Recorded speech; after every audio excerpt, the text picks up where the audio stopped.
Structure of animal जानदारों की बनावट या साख्त के बारे में या उनकी जिसामत जैसी हमें नज़र आती है वो ऐसी क्यों हैं उसके बारे में हम पढ़ेंगे इस टॉपिक में। तो इसके लिहाज से अगर हम स्ट्रक्चर ऑफ एनिमल को डिवाइड करें तो हमारे पास दो मेन पार्ट होते हैं इसके, the head and trunk. Head जो है उसमें हमारे पास माउथ, ब्रेन और सेंसरी ऑर्गन्स मौजूद होते हैं। इसी तरह हमारे पास जो ट्रंक है उसमें मेन बॉडी पार्ट्स यानी जो इनर पार्ट्स होते हैं हमारे जो सीने में मौजूद होते हैं, हार्ट, लिवर और लंग्स वगैरह शामिल होते हैं। अब यहाँ देखें हेड के अंदर ही तीन हिस्से शामिल होते हैं, माउथ, ब्रेन और सेंसरी ऑर्गन्स। सेंसरी ऑर्गन से मुराद है आपकी आँखें, कान, नाक, जो आपको आसपास के माहौल के बारे में बताती रहती हैं। ज़रा सी हमें कहीं से स्मेल आती है तो हमारी नाक हमें फ़ौरन बता देती है। इसी तरह आँखें हमारे सामने मंज़र में कोई भी मूवमेंट होती है वो हमें फ़ौरन एहसास दिलाती है कि किसी चीज़ ने अपनी जगह बदली है। ये आपके सेंसरी ऑर्गन्स हैं। इसी तरह ट्रंक जो है इसमें आपके इनर पार्ट शामिल हैं, हार्ट, लिवर और लंग्स वगैरह। यानी अब ये क्या है कि सर से निचला हिस्सा जो है वो ट्रंक कहलाता है। इसी तरह इन दोनों को मिलाकर हम बात करें तो ये हमारे पास स्केलेटन बनता है। क्या बनता है? स्केलेटन। स्केलेटन आप पिछली क्लासेस में पढ़ चुके हैं, कैसा होता है, कैसा नज़र आता है। ठीक है, अब हम इनकी टाइप्स देखते हैं। स्केलेटन हमारे पास होते हैं तीन तरह के। एक होता है हाइड्रोस्टेटिक स्केलेटन, दूसरा है एक्सो स्केलेटन, तीसरा है एंडोस्केलेटन। वन बाय वन अब हम इनके बारे में पढ़ लेते हैं। हाइड्रोस्टेटिक स्केलेटन जो होता है ये छोटे जानदार होते हैं और इनका जिस्म जो है इंतहाई नरम व मुलायम होता है, इनमें हड्डियां मौजूद नहीं होती। इसकी सबसे बड़ी मिसाल केचवा है। जब आप ज़मीन को थोड़ा सा खोदते हैं या आपके गमलों वगैरह में एक गिंडार की तरह जो आपको नज़र आता है वो केचवा, अर्थ फॉर्म जिसको कहते हैं, इसकी सबसे बड़ी मिसाल वो है। किसकी? Hydrostatic skeleton.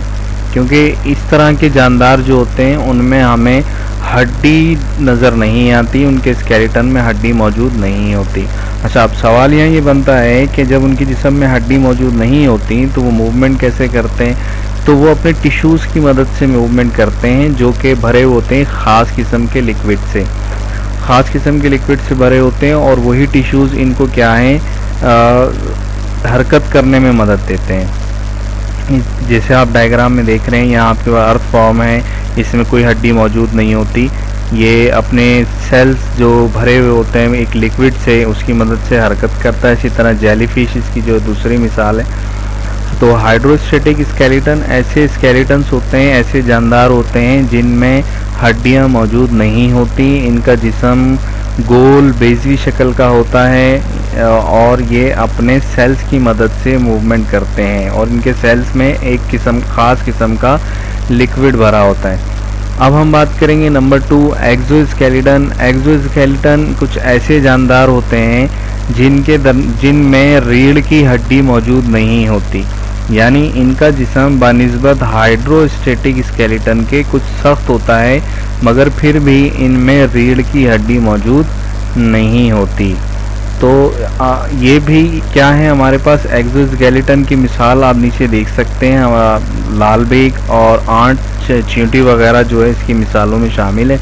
ये वो जानदार हैं जिनमें रीढ़ की हड्डी मौजूद नहीं है। इस तरह के जानदारों का जो जिस्म होता है वो ख़ास किस्म के खोल से बना होता है जो कि सख्त मालूम होता है। जैसे आप कभी आपके पैर के नीचे गलती से कोई आंट वगैरह आ जाए तो वो प्रेस होती हुई, जिस तरह आप पापड़ क्रंच करके खाते हैं इस तरह महसूस होता है, यानी कोई सख्त चीज़ प्रेस हुई है। तो जो आपके पास एक्सोस्केलेटन होते हैं ये ऐसे जानदार होते हैं जिनमें रीढ़ की हड्डी मौजूद नहीं होती, अलबत्ता इनका जिस्म हाइड्रोस्टेटिक स्केलेटन के मुकाबले में सख्त होता है।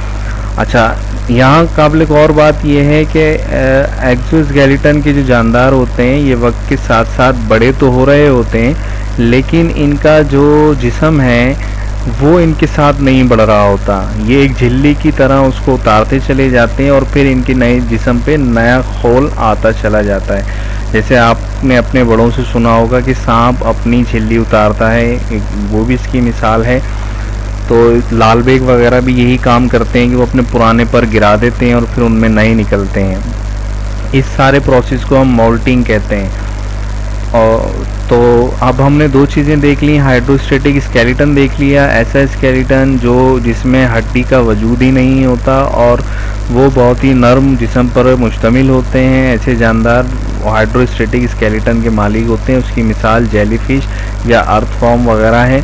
ठीक है। एक्सोस्केलेटन हमने देखा, ये वो जानदार हैं जिनका जिस्म हाइड्रोस्टेटिक स्केलेटन के मुकाबले में सख्त होता है, लेकिन इनमें भी रीढ़ की हड्डी मौजूद नहीं होती। नंबर 3 पे अब हम बात करेंगे एंडोस्केलेटन की। अब एंडोस्केलेटन ये उस तरह के जानदार होते हैं जिनमें हमें रीढ़ की हड्डी नज़र आती है, रीढ़ की हड्डी नज़र आती है या मौजूद होती है। अब ये रैबिट का एक स्केलेटन है, इसमें आप ये देख सकते हैं ये रीढ़ की हड्डी मौजूद है। इसमें ये हेड भी है जो हमने ऊपर पढ़ा, स्ट्रक्चर का मेन पार्ट हेड है, फिर ये इसका ट्रंक आ गया और इस सबको मिलाकर हमने क्या कहा, ये स्केलेटन वजूद में आया। स्केलेटन क्या मदद करता है, यानी एंडोस्केलेटन ऐसे जानदार होते हैं जिनमें रीढ़ की हड्डी भी मौजूद होती है और बाकी हड्डियां भी हमें नज़र आती हैं। इन हड्डियों की मदद से क्या होता है, इन जानदारों की ख़ास शक्ल सूरत बनती है और इनको ख़ास मूवमेंट में मदद फराहम की जाती है। तो यहाँ हमारा ये दो मेन टॉपिक हमारे कवर हो गए, जिसमें हमने एक तो स्ट्रक्चर ऑफ एनिमल को जाना कि ये दो पार्ट्स पर मुश्तमिल है, हेड और ट्रंक पर, और इन दोनों को मिलाकर हम स्केलेटन कहते हैं। और स्केलेटन की हमने आज टाइप्स देखी कि हमारे पास 3 टाइप होती हैं, हाइड्रोस्टेटिक स्केलेटन, एक्सोस्केलेटन और एंडोस्केलेटन।